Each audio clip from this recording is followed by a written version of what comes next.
നിൽക്കുന്ന സ്വാമി അയ്യപ്പദാസ് ഇപ്പോൾ ഏതാനും ചില വാക്കുകൾ സംസാരിക്കും.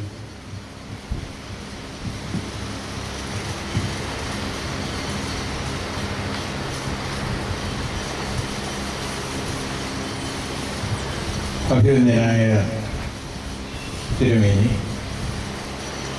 ഇവിടെ കൂടിയിരിക്കുന്ന വിശ്വാസം കാത്തു സൂക്ഷിക്കാൻ വേണ്ടി ഏതറ്റം വരെ പോകാനും തയ്യാറായി എത്തിയിരിക്കുന്ന വിശ്വാസികൾ,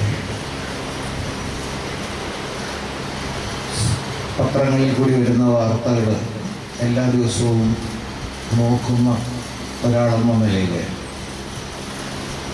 അഭിനന്ദനായ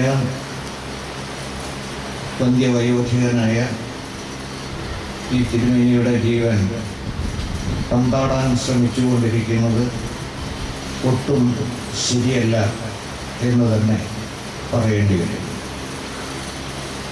അധികാരപ്പെട്ടവർ ഇത് പൂർത്തിയായും നടപ്പാക്കാൻ തയ്യാറാകേണ്ടുന്നവർ, നീതി നടപ്പാക്കാൻ തയ്യാറാകേണ്ടുന്നവർ അതിന് തയ്യാറാകാതെ വന്നിരിക്കുന്നതാണ് ഇതിനടിസ്ഥാനപരമായ കാരണം എന്ന് ഞാൻ ബോധ്യപ്പെടുന്നു.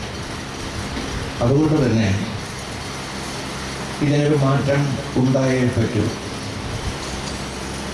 വിശ്വാസത്തിൻ്റെ പേരിലോ ആരാധനാ സമ്പ്രദായത്തിൻ്റെ പേരിലോ ഉള്ളതിനേക്കാൾ ഉപരി ഇന്നത്തെ ഹൈക്കോടതിയുടെ ഒരു പരാമർശം നോക്കുമ്പോൾ സാമ്പത്തികമാണോ ഇതിൻ്റെ അടിസ്ഥാനമെന്നും സംശയിക്കത്തക്ക നിലയിലോ സംശയിച്ചുകൊണ്ടുള്ളതായ ഒരു പ്രസ്താവന കൂടി ഈ കൂട്ടത്തിൽ വന്നിട്ടുണ്ട് എന്നുള്ളത് ഓർമ്മിക്കണം. ഏതായാലും തുറന്ന മനസ്ഥിതിയോടുകൂടി അപ്പുറത്തും ഇപ്പുറത്തും നിൽക്കുന്ന ആളുകൾ ഒരു മേശയ്ക്ക് ചുറ്റും ഇരുന്ന് ഇതിനെക്കുറിച്ച് തുറന്ന മനസ്സോടുകൂടി ചർച്ച ചെയ്യാനും ആ ചർച്ചയിൽ വളരെ വ്യക്തമായിട്ടും മാർത്തോമാ സഭയുമായി ഉണ്ടായ ആ ഒരു നടപടിക്രമം പോലെ വളരെ വ്യക്തമായ ശുഭ്രമായ മനസ്സോടുകൂടി ഇരുന്ന് ചർച്ച ചെയ്ത് ആ ശുദ്ധമായ മനസ്സിൽ ഉരുത്തിരിഞ്ഞു വരുന്ന നടപടിക്രമങ്ങൾ പൂർത്തിയാക്കാൻ ആര് മുൻകൈ എടുക്കണം എന്നതിനെക്കുറിച്ച് തുറന്ന ചർച്ച ആവശ്യമായിട്ട് വരുന്നു. മാത്രമല്ല, ഇതിനെ സംബന്ധിച്ചിടത്തോളം ഒന്നോ രണ്ടോ പ്രാവശ്യം ചിന്തിച്ചാൽ പോരാ, നിയമം മുഴുവനും തലനാരിയുടെ കീഴിൽ പരിശോധിച്ച് വിശ്വാസത്തെ നിയമത്തിൻ്റെ മുമ്പിൽ കൊണ്ടുവന്ന് നിർത്താൻ ശ്രമിക്കുന്നതിനേക്കാൾ ഉപരി വിശ്വാസം നിയമത്തിനതീതമാണ് എന്നും കൂടി നമ്മളിവിടെ ഓർമ്മിക്കുന്നത് നല്ലതാണ്. വിശ്വാസം കാത്തു സൂക്ഷിക്കാനുള്ള ആ ഒരവസ്ഥയിൽ ശരിക്കും നമ്മളിതിനെക്കുറിച്ച് ആലോചിച്ചാൽ 80% 20% എന്നോ 50%-ൻ്റെ മുകളിൽ ഇങ്ങേ വശത്ത് നിൽക്കുന്നോ എന്ന് ബോധ്യപ്പെടുമ്പോൾ വിട്ടുവീഴ്ചകൾ എവിടെ നിന്ന് ചെയ്യണം എന്നതിനെക്കുറിച്ച് കൂടി ഞാൻ പറയുന്നില്ല. അതിന് നടപ്പാക്കേണ്ടതിനോട് തയ്യാറാവണം. അതിന് തയ്യാറാവാത്തതാണ് ഈ വിഷയത്തിന് കാരണം എന്ന് ഞാൻ ബോധ്യപ്പെടുന്നു. അതുകൊണ്ട് തന്നെ ഇത്രയും പ്രായമായ സഭയുടെ നേതൃസ്ഥാനത്ത് ഇത്രയും കാലമായിട്ടിരിക്കുന്ന എത്ര ദിവസമായി?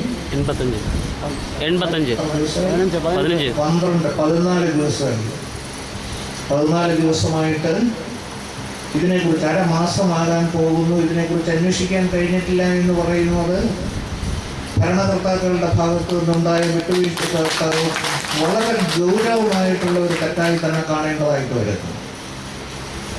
ഇതുകൊണ്ട് തന്നെയാണ് ഞാൻ ചൂണ്ടിക്കാണിച്ചത്, വിശ്വാസം അധികാരങ്ങൾക്കും മറ്റെല്ലാത്തിനും മുകളിലാണ്. അതുകൊണ്ട് തന്നെ ദിവസങ്ങൾ ചെല്ലുമ്പോൾ ഒരുപക്ഷെ അനിയന്ത്രിതമായ സാഹചര്യം സംജാതമായാൽ അതിൻ്റെ ഉത്തരവാദിത്വത്തിൽ നിന്ന് ഭരണകർത്താക്കൾ ഒഴിഞ്ഞു മാറാൻ കഴിയില്ല. അത് രണ്ട് സഭകൾ തമ്മിലുള്ള തർക്കമായിട്ടായിരിക്കില്ല മാറുക. ജനങ്ങൾ തമ്മിലുള്ള ഒരു സ്പർദ്ധയും വിവേകശൂന്യമായ പെരുമാറ്റത്തിനും കാരണഭൂതമായെങ്കിൽ അതിൽ നിന്നും മാറാനും കഴിയില്ല. അതുകൊണ്ട് എത്രയും വേഗം എത്രയും എളുപ്പത്തിൽ നീതി നടപ്പാക്കാൻ തുറന്ന മനസ്സോടുകൂടി ചർച്ച ചെയ്യാൻ ഇമ്പാർഷ്യലായി പെരുമാറും എന്ന ഉത്തമ ബോധ്യമുള്ള ഒരു മധ്യസ്ഥന്റെ മുമ്പിൽ, മധ്യസ്ഥൻ വെറും മധ്യസ്ഥനായിട്ട് കാര്യമില്ല, ഏതെങ്കിലും ഒരു ഭാഗത്തേക്ക് ചായുന്ന ആളെ മധ്യസ്ഥൻ എന്ന് വിളിക്കാൻ കൊള്ളില്ല, നടുക്കൊരാളെന്ന് മാത്രമേ പറയാൻ പറ്റൂ. അപ്പൊ ഇമ്പാർഷ്യലായ ഒരാളെ കണ്ടെത്തി അദ്ദേഹത്തിൻ്റെ വാക്കുകൾ ശ്രവിച്ചുകൊണ്ട് തീർച്ചയായിട്ടും ഇപ്പോൾ നിലവിലുള്ള ഈ വിഷയങ്ങൾ പരിഹരിക്കുകയും വിശ്വാസികൾ സകല ജോലികളും ത്യജിച്ചിട്ട് ഇവിടെ വന്ന് കൂടി നിൽക്കേണ്ടി വരുന്ന സാഹചര്യം ഒഴിവാക്കുകയും ഈ വിഷയം പരിപൂർണമായിട്ടും പരിഹരിക്കപ്പെടുകയും ചെയ്യണം. അതിന് ഗവൺമെൻറ് തന്നെ മുൻകൈ എടുക്കണം. അത് കോടതിയുടെ വിധിയേക്കാൾ ഉപരി വിശ്വാസികളുടെ വിശ്വാസങ്ങൾ തമ്മിലുള്ള സ്പർദ്ധയായി മാറരുത്. അത് മാറാതിരിക്കാനുള്ള സാഹചര്യം കൂടി ഗവൺമെൻറ് മുൻകൈയെടുത്ത് ഉടനടി ഉണ്ടാക്കണം എന്ന് സഹോദര സംഘടന എന്നല്ല ഞാൻ പറയുന്നത്, സഹോദര സമുദായം എന്ന നിലയിൽ ഞാൻ ആവശ്യപ്പെടുകയാണ്. ഇത്രയ്ക്കും അഭിവന്ദനായ ബാവ നടത്തുന്ന വിശ്വാസ രൂപീകരണത്തിനല്ല, വിശ്വാസങ്ങൾ കാത്തു സൂക്ഷിക്കാനുള്ള ഈ വ്യഗ്രതയിൽ ഞാൻ പ്രതിനിധീകരിക്കുന്ന പ്രസ്ഥാനത്തിൻ്റെ പിന്തുണ ഞാൻ നൽകുന്നു. ബാബാത്തിനുവേണ്ടി നമ്മുടെ സംവിധായകനായ ശ്രേഷ്ഠ സംരക്ഷണ സമിതിയുടെ പ്രസിഡന്റ് അയ്യപ്പദാസ് സ്വാമികൾ, ബഹുമാനരായ വൈദികരെ, സന്യാസിമാരെ, അനുഗ്രഹിക്കപ്പെട്ട ദൈവജനങ്ങൾ, ശ്രേഷ്ഠ ബാബാത്തിനുമേയുടെ പ്രസംഗങ്ങൾ കേട്ടിട്ടുള്ളവരിൽ എപ്പോഴും ഉയർന്നു നിൽക്കുന്ന ഒരു ചിന്തയുണ്ട്. ബാബാത്തിനെ എപ്പോഴും പറയാറുണ്ട്, വിശുദ്ധ തോമാസ് ലീഹ ഇന്ത്യയിൽ വന്നപ്പോൾ ഇവിടെ ഒരു ക്രിസ്ത്യാനിയും ഉണ്ടായിരുന്നില്ല. പക്ഷേ ദൈവത്തിൽ ആശ്രയിച്ച് ഈശ്വരൻ്റെ മഹാകൃപയിൽ ജീവിച്ചു പോകുന്ന അവരുടെ ഹൈന്ദവ സഹോദരന്മാർ വിശുദ്ധ തോമാസ് ലീഹായ്ക്ക് ആരാധിക്കാനുള്ള ദേവാലയങ്ങളും മറ്റു കാര്യങ്ങളെല്ലാം നിർവഹിച്ചു. ഒരു സഹോദരത്തിൻ്റെയും ഒരു സമാധാനത്തിൻ്റെയും ഉപരിയായിട്ടുള്ള ആത്മീയതയുടെയും ഒരു പശ്ചാത്തലം ഒരുക്കി. എനിക്ക് തോന്നുന്നു അതിൻ്റെ ഒരു മറ്റൊരു ഭാഗമാണ് നാം ഇവിടെ കാണുന്നത്.